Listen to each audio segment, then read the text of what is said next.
আমরা molecular orbital theory আলোচনা করছিলাম। গত দিনে আমাদের মলিকুলার অরবিটাল থিওরির স্বীকার্য বিষয় এবং একাধিক পারমাণবিক কক্ষকের যে আণবিক কক্ষকগুলো গঠিত হচ্ছিল তাদের প্রকৃতি কেমন হবে সেটা আমরা বোঝার চেষ্টা করেছিলাম। এবার যেটা আমরা দেখব যে সিম্পলিফাইড ফর্ম, একদম সরলতম রূপ আণবিক কক্ষকগুলো কিভাবে আমরা লিখতে পারবো বা পরীক্ষায় আসলে আমরা কিভাবে আঁকবো, সেই রকম কয়েকটা এক্সাম্পল আমাদের আছে এখানে। হোমোনিউক্লিয়ার ডাই অ্যাটমিক মলিকুল, দ্বিপরমাণুক অণু এবং সেই দুটো পরমাণু একই হবে। যেমন আমাদের সবার প্রথম যে এক্সাম্পলটা আমরা চলে যাব, সব থেকে সহজতম সরলতম এক্সাম্পল, সেটা হচ্ছে হাইড্রোজেন অণু। এখন H2 যে অণুটা, এই H2 অণুটা গঠিত হয় দুটো হাইড্রোজেন পরমাণুর সমন্বয়ে। এখন হাইড্রোজেন পরমাণুর জন্য ইলেকট্রন বিন্যাস যদি আমরা দেখি, সেটা হচ্ছে 1s1। এবার হাইড্রোজেন পরমাণুর জন্য ইলেকট্রন বিন্যাস হচ্ছে এইটা, হাইড্রোজেন পরমাণুর জন্য ইলেকট্রন বিন্যাস হচ্ছে 1s1। এবার হাইড্রোজেন অণুর জন্য ইলেকট্রন বিন্যাস কেমন হবে সেটা আমি নিচে দেখিয়েছি। শুধু এইটুকু লিখে দিলেই হবে না, কারণ তোমাকে এই যে ছবিটা, অর্থাৎ বক্স ডায়াগ্রামের যে ছবিটা, সেই ছবিটাও কিন্তু তোমাকে এঁকে দেখাতে হবে। আমরা জানি পারমাণবিক কক্ষকের অভিলেপনের ফলে আণবিক কক্ষক তৈরি হয়, অ্যাটমিক অরবিটাল। এই একটা হাইড্রোজেন পরমাণুর অ্যাটমিক অরবিটাল, আর সে ওই দুটো অ্যাটমিক অরবিটালের সংমিশ্রণের ফলে যেটা তৈরি হচ্ছে মলিকুলার অরবিটাল এমও। 1s, এই 1s, এই 1s, 1s আর 1s একসাথে মিলিত হলে দুটো কক্ষকের সংমিশ্রণে দুটো কক্ষক, আণবিক কক্ষক তৈরি হবে। এখান থেকে এইটা লাইন, এখান থেকে এইটা লাইন, এখান থেকে এইটা লাইন, আর মাঝখানে এই যে ডিস্টেন্স, এটাকে আমরা বলছিলাম যে নন বন্ডিং এরিয়া, আর এটাকে বলা ছিল বন্ডিং এমও, আর এটাকে বলা ছিল অ্যান্টি বন্ডিং এমও। বন্ডিং এমওকে আমরা সবসময় সিগমা 1s, এখন সিগমা সাফিক্স 1s নির্দেশ করছে 1s কক্ষকের অভিলেপনের ফলে এই আণবিক কক্ষকটা তৈরি হয়েছে। আর এই sigma star 1s, sigma star 1s মানে বোঝাচ্ছে যে অ্যান্টি বন্ডিং মলিকুলার অরবিটাল, আর স্টার মানেই হচ্ছে অ্যান্টি বন্ডিং। এবার বলছে দেখো, বন্ডিংয়ের ক্ষেত্রে যে পরিমাণ শক্তি হ্রাস ঘটে, অ্যান্টি বন্ডিংয়ের ক্ষেত্রে সেই পরিমাণ শক্তি বৃদ্ধি ঘটে। কার থেকে বৃদ্ধি ঘটে? পারমাণবিক কক্ষকের যে শক্তি সেটা ছিল তার এই শক্তি। এখন নিচে থেকে উপর পর্যন্ত যদি আমরা দেখাই যে শক্তি ক্রমশ বৃদ্ধি পাচ্ছে, তার মানে পারমাণবিক কক্ষক থেকে এই যে বন্ডিং মলিকুলার অরবিটালটা নেমে গেছে, তার মানে এর শক্তি হ্রাস পেয়েছে। আর এইটা উপর দিকে উঠে গেছে, তার মানে এর শক্তি বৃদ্ধি পেয়েছে। এইরূপ আণবিক অরবিটাল চিত্রটা আঁকার পর যদি আমরা হাইড্রোজেন অণুর ইলেকট্রন বিন্যাসটা লেখার চেষ্টা করি, তাহলে এই একটা পরমাণুতে এখানে একটা ইলেকট্রন আর এখানে একটা ইলেকট্রন। এবার বলছে যে আণবিক কক্ষক তৈরি হয়েছে দুটো, এই একটা, এইটা, আচ্ছা সিগমা 1s আর সিগমা স্টার 1s। আমরা জানি যে যে কোনো কক্ষকে সর্বাধিক দুটো ইলেকট্রন থাকতে পারে এবং তাদের ঘূর্ণন অপোজিট স্পিনে হবে, এবং সমশক্তি সম্পন্ন হলে তারা একটা একটা করে অবস্থান করবে এবং তাদের ঘূর্ণন একই দিকে হবে। আর আফবাও নীতি অনুযায়ী সর্বশক্তি সম্পন্ন কক্ষকে আগে ইলেকট্রন প্রবেশ করবে। তাহলে লেখচিত্র থেকে পরিষ্কার যেটা দেখা যাচ্ছে যে সিগমা 1s এর শক্তি সব থেকে কম, তার মানে এটা পুরোপুরি ভর্তি হবার পর সিগমা স্টার 1s এ যাবে। সেই জন্য দেখো তোমার এখানকার একটা ইলেকট্রন, অর্থাৎ এই ইলেকট্রন আর এই ইলেকট্রন দুটো মিলে এই দুটো ইলেকট্রন বন্ডিং মলিকুলার অরবিটালে এসে প্রবেশ করেছে। তার মানে সংক্ষেপে যদি আমরা লিখতে বলা হয় যে H2 অণুর ইলেকট্রন বিন্যাস হবে সিগমা 1s আর sigma star 1s। Sigma 1s মানে হচ্ছে সেখানে দুটো ইলেকট্রন, আমরা এইভাবে দিয়েছি, তোমরা এটাকে এইভাবেও লিখতে পারো, অর্থাৎ সিগমা 1s তার মাথায় 2, যেমন আমরা 1s2, 2s2, 2p6 এইভাবে লিখতাম, সেইভাবে তোমরা লিখতে পারো। এবার বলছে এখানে দুটো জিনিস আমাদের খেয়াল করতে হবে, একটা হচ্ছে তোমার বন্ড অর্ডার, আর একটা বলছে তার ম্যাগনেটিক প্রপার্টি। বন্ড অর্ডার মানে হচ্ছে হাইড্রোজেন হাইড্রোজেন কি বন্ধনে আবদ্ধ আছে, সমযোজী এক বন্ধন না সমযোজী দ্বিবন্ধন। বন্ড অর্ডার গণনা করতে গেলে আমাদের যে জিনিসটা খেয়াল রাখতে হবে সেটা হচ্ছে নাম্বার অফ বন্ডিং ইলেকট্রন আর অ্যান্টি বন্ডিং ইলেকট্রন, অর্থাৎ বন্ডিং ইলেকট্রন সংখ্যা থেকে অ্যান্টি বন্ডিং ইলেকট্রন সংখ্যা বিয়োগ করে যে মানটা পাবো তাকে 2 দিয়ে ভাগ করলে যে রাশিমালাটা পাবো সেটাই হচ্ছে তার বন্ড অর্ডার। দেখো বন্ডিং ইলেকট্রন দুটো, অ্যান্টি বন্ডিং ইলেকট্রন 0, তাহলে 2 - 0 / 2 = 1। এই জন্যই আমরা দেখি যে হাইড্রোজেন হাইড্রোজেন সমযোজী এক বন্ধনে আবদ্ধ থাকে।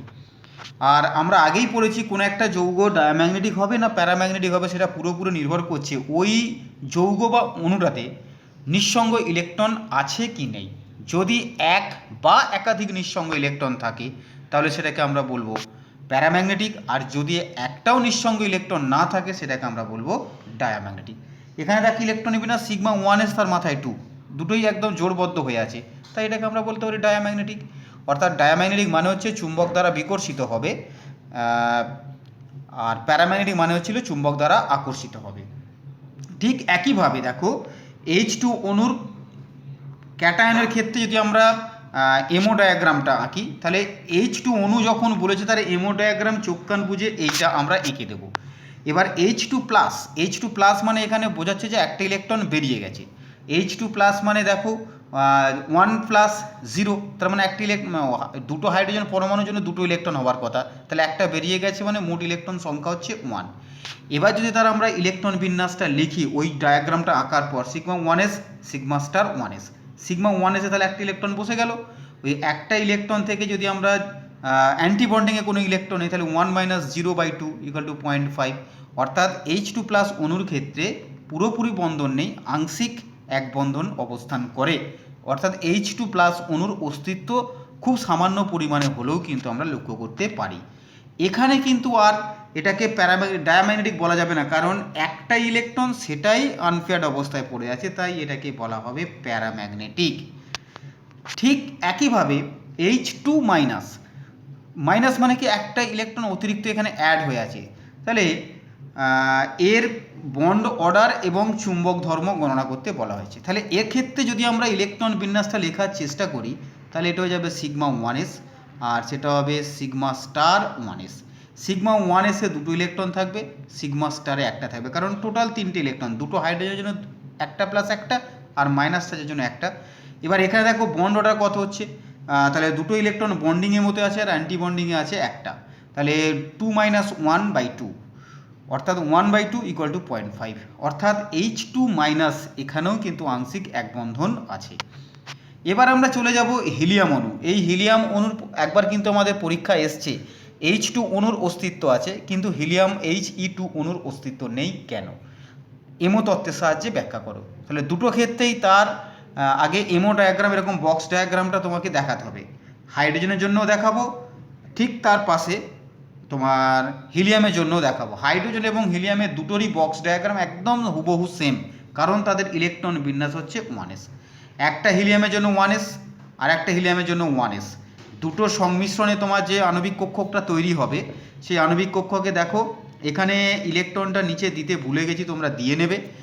তাহলে নিচে দুটো উপরে দুটো, তাহলে বন্ডিংয়ে দুটো আছে, এখানে দেখো বন্ডিংয়ে দুটো আর অ্যান্টি বন্ডিংয়ে দুটো, তাহলে বন্ড অর্ডার হয়ে যাবে bonding electron minus anti bonding electron divided by 2, অর্থাৎ 0/2 ইকুয়াল টু 0। তার মানে হিলিয়াম আর হিলিয়াম কখনোই সমযোজী এক বন্ধন গঠন করে না। এখান থেকে আমরা বলতে পারলাম যে যেহেতু হিলিয়ামের মধ্যে কোনো সমযোজী বন্ধন গঠিত হতে পারে না, তাই He2 অণুর অস্তিত্ব নেই বা হিলিয়াম এক পরমাণুক অণুরূপেই অবস্থান করতে পারে। এখানে দেখো সবকটা ইলেকট্রনিক পেয়ার্ড আপ অবস্থায় আছে, যেহেতু পেয়ার্ড আপ অবস্থায় আছে সেই জন্য এটাকে বলা হবে কি তোমার ডায়াম্যাগনেটিক। এরপরে যেটা আমরা যাব সেটা হচ্ছে পেজ নাম্বার 77।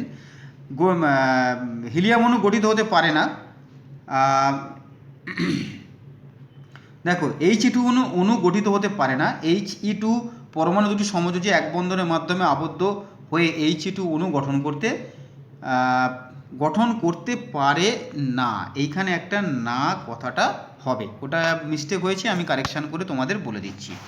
এরপরে যেটা আমরা দেখব চুম্বক ধর্ম, আমি আগেই বলে দিয়েছি এটা প্যারাম্যাগনেটিক কখনোই হবে না, প্যারাম্যাগনেটিক হবে না, এটা ডায়াম্যাগনেটিক হবে। এইটাও একটুখানি ভুল আছে, এটা ডায়াম্যাগনেটিক, এটা একটু ঠিক করে নেবে। আসছে, আমি কারেকশান করে দিচ্ছি। এরপরে যেটা চলে যাচ্ছে দেখো He2 আচ্ছা হিলিয়াম অণুর ক্যাটায়ন। হিলিয়াম অণুর ক্যাটায়ন মানে নিশ্চিত রূপে এখানে আমরা ইলেকট্রন সংখ্যা টোটাল গণনা করে ফেলতে পারবো। একটা হিলিয়ামের জন্য দুটো হিলিয়ামের জন্য 4টে হওয়া উচিত, কিন্তু যেহেতু একটা ক্যাটায়ন আধান বা চার্জ আছে তাহলে একটা ইলেকট্রন ওখান থেকে নিশ্চিত রূপে আমরা বলতে পারি বেরিয়ে চলে গেছে। আবার হিলিয়ামের ইলেকট্রন বিন্যাস হচ্ছে 1s2। তাহলে 1s2 যদি হয়ে থাকে তাহলে তার দুটো দুটো করে 4টি ইলেকট্রন থাকার কথা, কিন্তু একটা হিলিয়ামের একটা ইলেকট্রন আছে, তাহলে তার ইলেকট্রন বিন্যাসটা কী হবে? আমি এখানে আর কিন্তু ওই বক্স ডায়াগ্রামটা আঁকিনি, পরীক্ষায় যদি ইন্ডিভিজুয়ালি পড়ে বক্স ডায়াগ্রামটা দেখিয়ে দেয় ভালো, কারণ ছোটোর ক্ষেত্রে দুটো টোটাল 4টে বক্স আঁকতে আমাদের কোনো অসুবিধা নেই, আমরা সহজে এঁকে দিতেই পারবো। তাহলে sigma 1s sigma star 1s 3টে ইলেকট্রন পরপর বসাবো, সর্বনিম্ন শক্তি স্তরে 2টো বসে গেল, তারপরে শক্তি স্তরে 1টা বসে গেল, 3টে। এবার বন্ড অর্ডার কি? নাম্বার অফ বন্ডিং ইলেকট্রন মানে 2টো, number of anti bonding electron মানে 1টা ডিভাইডেড বাই 2, তাহলে 0.5, অর্থাৎ He2 প্লাস আংশিক এক বন্ধনের মাধ্যমে আবদ্ধ অবস্থায় থাকে। এবার বলছে দেখো এখানে যেহেতু আনপেয়ার্ড ইলেকট্রন বা নিঃসঙ্গ ইলেকট্রনের সংখ্যা কিন্তু একটা, তাই এটাকে আমরা বলতে পারি কিন্তু প্যারাম্যাগনেটিক। এর হিলিয়াম যখন হয়ে গেল, হিলিয়ামের ঠিক পরে আসে লিথিয়াম। লিথিয়ামের ক্ষেত্রে ইলেকট্রন বিন্যাস আমরা জানি 1s2 2s2। তাহলে লিথিয়াম অণুর ক্ষেত্রে পরমাণুর জন্য ইলেকট্রন বিন্যাস যদি ওই রকম হয়ে থাকে, অণুর ক্ষেত্রে আণবিক কক্ষক দিয়ে আমরা তার ইলেকট্রন বিন্যাস দেখাবার চেষ্টা করব। হিলিয়ামের ইলেকট্রন বিন্যাসে দেখো এখানে একটা জিনিস কাজ করেছে, সেটা হচ্ছে 1s2 2s2। তাহলে 1s এর সাথে 1s এর কম্বিনেশনের ফলে দুটো আণবিক কক্ষক সিগমা 1s আর সিগমা স্টার 1s তৈরি হয়েছে। ঠিক একইভাবে 2s এর সাথে 2s এর কম্বিনেশন হলে সিগমা 2s এবং সিগমা স্টার 2s তৈরি হবে। এবার বলছে দেখো 1s কক্ষকে দুটো দুটো করে ইলেকট্রন ছিল, এই দুটো ইলেকট্রন এখানে আর এখানে আমরা বসিয়ে দিয়েছি, তাহলে মোট 4টি ইলেকট্রন, 4টি ইলেকট্রনের মধ্যে এখানে দুটো আর এখানে দুটো বসে গেল। ঠিক একইভাবে 2s এর ক্ষেত্রে একটা একটা করে ইলেকট্রন ছিল, মোট দুটো, সেই দুটো ইলেকট্রনের মধ্যে সিগমা 2s অর্থাৎ বন্ডিং এমওতে অবস্থান করছে। তাহলে এটাকেই যখন আমরা সংক্ষেপে লিখছি, সংক্ষেপে সেইটাই হচ্ছে আমাদের এই ইলেকট্রন বিন্যাসটা। দেখো sigma 1s sigma star 1s, sigma 2s sigma star 2s। এবার যদি আমরা এইটাকে বলছে আভ্যন্তরীণ কক্ষক, যখন আমরা লিখেছি আভ্যন্তরীণ কক্ষকে দেখো number of bonding electron number of anti bonding electron দুটোই সেম, কারণ সিগমা 1s এ দুটো সিগমা স্টার 1s এ দুটো। তাহলে এক্ষেত্রে তুমি যদি বন্ড অর্ডার ক্যালকুলেশন করো 2 - 2 0, তখন ওখানে তো কোনো পার্টিসিপেশনই হচ্ছে না, অর্থাৎ বহিস্থ কক্ষের আগের কক্ষের ইলেকট্রনগুলো বন্ধন গঠনে কোনো রকম ভূমিকা পালন করে না বলে ওদেরকে ইনঅ্যাক্টিভ অবস্থায় এই কে এগুলো অ্যাকচুয়ালি কে বলে না, কাপ্পা হিসাবে লেখা হয়ে থাকে। কেটা একটু মানে স্টাইল করে লেখা বা বাঁকিয়ে লেখা, সেটাকে বলছে কাপ্পা। তাহলে এখানে যেটা দাঁড়াচ্ছে দেখো এর অ্যাকচুয়াল ইলেকট্রন বিন্যাসটা হচ্ছে সিগমা 2s এবং সিগমা স্টার 2s। তাহলে বন্ডিং ইলেকট্রন কটা? যদি এইটা ধরে করতাম 2 - 0, এবার পুরোটা ধরে করেছি বলে এখানে দুটো এখানে দুটো, 4টে - 2/2 = 1, যে কোনো একটা ধরে করলেই হবে। অর্থাৎ আমি দেখো নিচেতে করে দিয়েছি, সেটা ওই 2 - 0/2 = 1। এবার এখানে বলছে no unpaired electron, so it is diamagnetic. যেহেতু কোনো প্রকার নিঃসঙ্গ ইলেকট্রন নেই বা সবকটা ইলেকট্রনই পেয়ার আপ অবস্থায় আছে, সেই জন্য এটাকে আমরা বলছি কি ডায়াম্যাগনেটিক। এখানে দেখো এবার লিথিয়াম প্লাস আয়নের ক্ষেত্রে আমি এটাকে HW দিয়ে দিয়েছি। লিথিয়ামের ক্ষেত্রে টোটাল ইলেকট্রন ছিল 6টার মধ্যে +1 মানে হচ্ছে একটা ইলেকট্রন বেরিয়ে গেছে 5টা। তাহলে সেক্ষেত্রে ইলেকট্রন বিন্যাসটা যেটা দাঁড়াবে সেটা হচ্ছে এইরকম sigma 1s2 sigma 2s2 sigma 2s1। তাহলে সিগমা 1s এর যেখানে দুটো ইলেকট্রন, সিগমা 1s এর দুটো ইলেকট্রন, অর্থাৎ যদি আমরা এখানে দেখি সিগমা 1s এ দুটো ইলেকট্রন, সিগমা স্টার 1s এ দুটো ইলেকট্রন, আর এখানে তখন একটা ইলেকট্রন, তার মানে এটা হয়ে যাবে 4 নয়, তখন এইটা হয়ে যাবে 3 - 1, অর্থাৎ এখানে দুটো এখানে একটা বাই 2। তার মানে কি দাঁড়াচ্ছে 3 - 1 মানে হচ্ছে তোমার 3 - 2 হবে, তাহলে 1/2, তখন এটা হয়ে যাবে 0.5। অর্থাৎ Li2 প্লাস অণুর অস্তিত্বও কিন্তু আছে, কিন্তু সেখানে বন্ড অর্ডার হচ্ছে 0.5। ঠিক একইভাবে বেরিলিয়াম 2 অণুর ক্ষেত্রে Be এর ক্ষেত্রে ইলেকট্রন বিন্যাস কী হয় আমরা জানি 1s2 2s2, কারণ বোরনের অ্যাটমিক নাম্বার হচ্ছে বেরিলিয়ামের অ্যাটমিক নাম্বার হচ্ছে 4। তাহলে এবার বেরিলিয়াম অণুর ক্ষেত্রে একদম ডিটো বক্স ডায়াগ্রাম যুক্ত আমরা যদি দেখাই, সেটা হচ্ছে এইটা। এবার যদি এটাকে আমরা একবার আমি ছোট্ট করে তোমাদের হোয়াইট বোর্ডে এটাকে দেখাবার চেষ্টা করি। যেমন মনে করো যদি তুমি ধরো এটা অ্যাকচুয়ালি তো আমরা পেয়েছিলাম এইটা বেরিলিয়ামের ইলেকট্রন বিন্যাস ছিল 1s2 আর 2s2। বেরিলিয়ামের ক্ষেত্রে তাহলে 1sটাকে আমরা এইভাবে নেব, অর্থাৎ এই একটা বক্স আর এই একটা বক্স, তাহলে এদের কম্বিনেশনের ফলে একটা বন্ডিং তৈরি হবে, এদের কম্বিনেশনের ফলে একটা বন্ডিং তৈরি হবে। এইটাকে আমরা বলছিলাম সিগমা স্টার 1s আর এটাকে বলছিলাম সিগমা 1s। ঠিক একইভাবে 2s অরবাইটালগুলোও আছে, 2s অরবাইটালের ইলেকট্রনকে আমরা এইভাবে নেব, নিয়ে তার জন্য একটা অ্যান্টি বন্ডিং, তার জন্য একটা বন্ডিং। এবার এইটাকে আমরা বলবো সিগমা 2s আর এইটাকে আমরা বলবো সিগমা স্টার 2s। এখানে কিন্তু দুটো করে ইলেকট্রন ছিল, সেই দুটো ইলেকট্রন মোট 4টি ইলেকট্রন, তাহলে এখানে দুটো চলে যাবে আর এখানে দুটো চলে যাবে। এখানে কিন্তু দুটো করে ইলেকট্রন বেরিলিয়ামের জন্য, দেখো এই যে 2, এই দুটো ইলেকট্রনের মধ্যে তাহলে এখানে দুটো এখানে দুটো, তাহলে দুটো দুটো 4টে বসাতে গেলে তাহলে এখানে দুটো এখানে দুটো, তাহলে টোটাল ইলেকট্রন বিন্যাস যেটা দেখাচ্ছে বেরিলিয়াম অণুর ক্ষেত্রে Be2 অণুর ক্ষেত্রে, সেটা আমরা বলতে পারি sigma 1s, sigma star 1s, sigma 2s, sigma star 2s। এবার এখানে দুটো, এখানে দুটো, এখানে দুটো, এখানে দুটো, এটা বন্ডিং, এটা বন্ডিং, তাহলে আমরা বন্ড অর্ডার যেটা ক্যালকুলেশন করব 2 2 4, এখানে দুটো এখানে দুটো, -4/2, তাহলে টোটাল বন্ড অর্ডার হয়ে যাচ্ছে 0, অর্থাৎ Be2 অণুর কোনো অস্তিত্ব নেই, কারণ Be2 দুটো পরমাণু সমযোজী এক বন্ধনে আবদ্ধ হয়ে তারা ডাইমার রূপে অবস্থান করতে পারে না, বা বেরিলিয়াম পরমাণুগুলি তোমার এককভাবে অবস্থান করে, এবং সেটাই আমরা এখানে দেখতে পেলাম। নেক্সট এবার যেটা আমাদের আলোচনা করতে হবে Be2+, Be2+ মানে একটি ইলেকট্রন বেরিয়ে চলে গেছে, একটি ইলেকট্রন বেরিয়ে চলে যাওয়া মানে 2s থেকে একটা বেরোবে, যেই 2s থেকে একটা বেরিয়ে গেল তখন 2s ইলেকট্রন সংখ্যা হয়ে গেল 1, অর্থাৎ অ্যান্টি বন্ডিং থেকে ইলেকট্রন কমে গেল। তাহলে তখন যদি আমরা বন্ড অর্ডারটা গণনা করি, আবার সেই আভ্যন্তরীণ কক্ষগুলোকে আমরা আগেই বলেছি কাপ্পা কাপ্পা দিয়ে লিখতে পারি, কারণ ওরা বন্ধন গঠনে কোনো ভূমিকা পালন করে না। কেউ যদি মনে করে এগুলো লিখবে লিখতেও পারো, কেউ যদি মনে করে কাপ্পা কাপ্পা দিয়ে দেবে তাতে কিচ্ছু যায় আসে না। তাহলে এখানে 2 - 1/2 = 0.5, অর্থাৎ বেরিলিয়াম আংশিক এক বন্ধনের মাধ্যমে আবদ্ধ হতে পারে। আর যেহেতু এখানে একটা নিঃসঙ্গ ইলেকট্রন, তাহলে এর ম্যাগনেটিক প্রপার্টি বা চুম্বক ধর্ম হবে প্যারাম্যাগনেটিক। এরপরে যেটা চলে যাবো আমরা বোরন অণু। This is very very important. এই যে ডায়াগ্রামটা আমরা এঁকেছি, এই ডায়াগ্রামটা কিন্তু তোমাকে এইভাবেই আঁকতে হবে, এবং এটা পারলে যদি আমাদের সম্ভব হয় মনে রাখাটাই সবথেকে ভালো, বা সোজা কথা বলতে গেলে মুখস্থ করে ফেলাই ভালো, কারণ এটা কেন হচ্ছে কিভাবে হচ্ছে সেটা মানে বোঝার সময় কিন্তু আমাদের এখানে এখন নেই, বা বোঝাটা এখানে নেই। শুধুমাত্র আমি এটুকু বলতে পারি যে বোরনের অ্যাটমিক নাম্বার 5, তাহলে তার ইলেকট্রন বিন্যাস হয়ে যাচ্ছে 1s2 2s2 2p1 2p1। আবার 1s আর 2s এর একটা করে কক্ষক ছিল বলে তারা সুন্দরভাবে একটা দুটো করে কক্ষক গঠন করেছে। ঠিক একইভাবে তারা তোমার 2sগুলো এখানে একটা কক্ষক গঠন করেছে। ঠিক একইভাবে যখন তুমি পিটা বলবে সেখানে px py pz তিনটে করে কক্ষক আছে।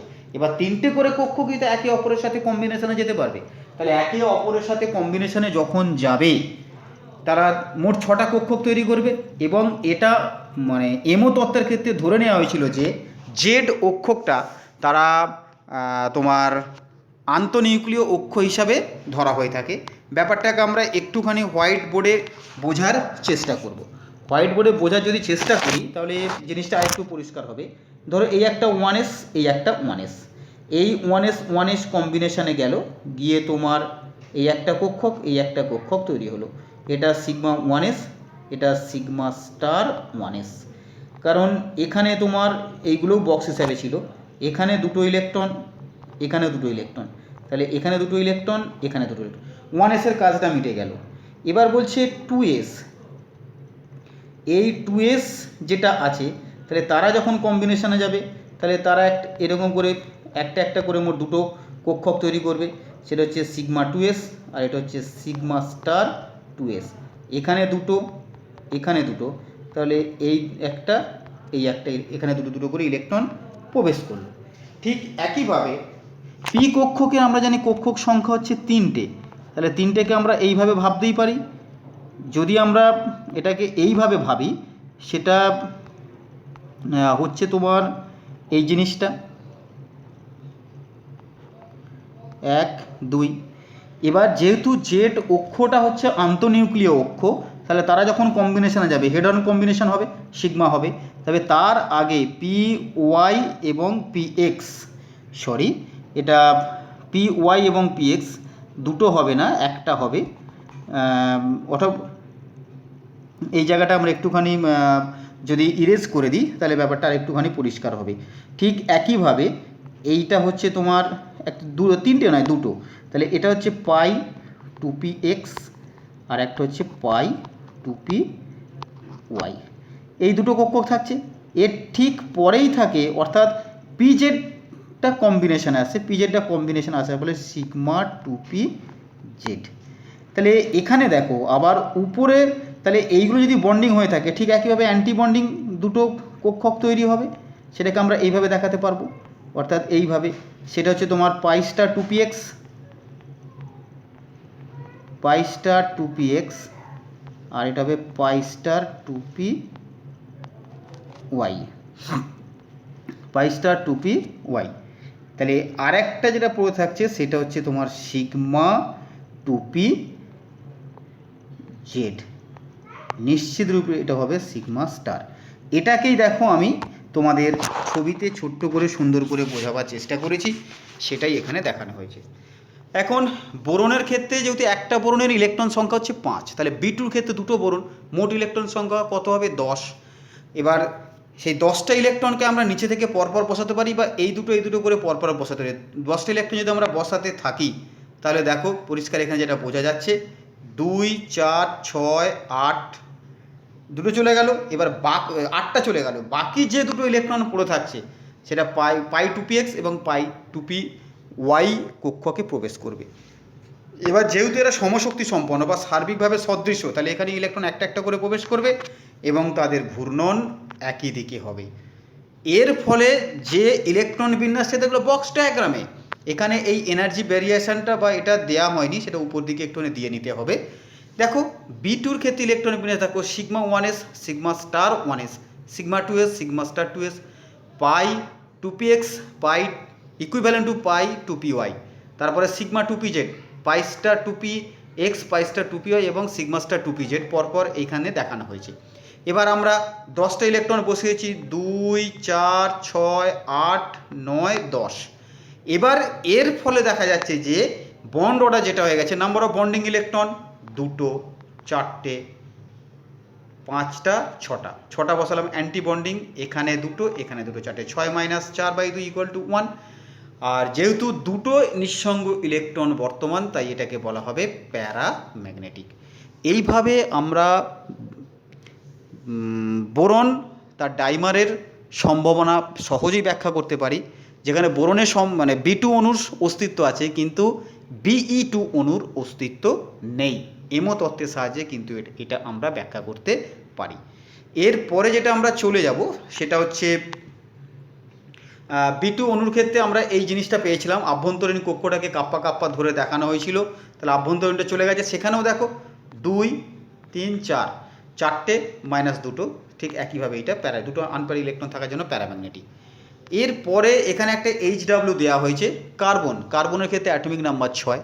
শুধুমাত্র 6 যদি অ্যাটমিক নাম্বার হয়ে থাকে তাহলে 10 6 6 12টা ইলেকট্রনকে বসাতে হবে। আমরা এখানে 10টা ইলেকট্রন বসিয়েছিলাম, আরও দুটো ইলেকট্রন এইখানে বসিয়ে দিলেই হয়ে যাবে। তাহলে সেক্ষেত্রে এর ক্ষেত্রে বন্ড অর্ডার কী হবে? এর ক্ষেত্রে বন্ড অর্ডার হয়ে যাবে তোমার, ওরা ওই কাপ্পা কাপ্পা ধরেনি, কাপ্পা কাপ্পা ধরলে তোমার এই অংশটা বাদ চলে যেত, বাদ চলে গেলে তাহলে 2 4 6 6 মাইনাস এটা তোমার 2, আর এখানে 6 - 2, শুধুমাত্র এইটাই স্টার তখন থাকছে অ্যান্টিবন্ডিং, 6 - 2/2 = 2। অর্থাৎ কার্বন যখন ডাইমার রূপে অবস্থান করবে বা মানে দুটো পরমাণু একসাথে যখন যুক্ত হবে, সেটা সমযোজী দ্বিবন্ধনের মাধ্যমে যুক্ত হবে। আর এখানে কোনো নিঃসঙ্গ ইলেকট্রন নেই, তাই এটা হয়ে যাবে ডায়াম্যাগনেটিক। এটা আমরা কার্বন পর্যন্ত বললাম। এর পরের ভিডিওতে আমরা পুরো নাইট্রোজেন আর অক্সিজেনটা আলোচনা করার চেষ্টা করব।